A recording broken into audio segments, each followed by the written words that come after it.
Hostas are one of the most popular ornamental shade plants, but not everyone knows they are edible. They belong to the asparagus family and they taste as such. The whole plant of all varieties is edible. The young shoots are preferred because of their tenderness, but you can also eat flowers or their buds, fresh or fried in butter, and leaves are best steamed or boiled. Note that hostas contain saponins, so they are toxic to dogs and cats, so don't share them with your pets. Hostas are low in calories, but high in vitamin K, which is necessary for blood clotting, essential for bone formation and repair, and promotes healthy liver function. Vitamin P, also called flavonoids, which are very potent antioxidants.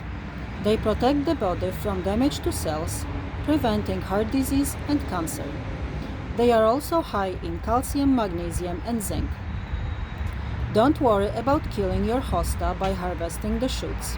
It won't harm it, and it'll grow more shoots, but the best practice is not to harvest all at once.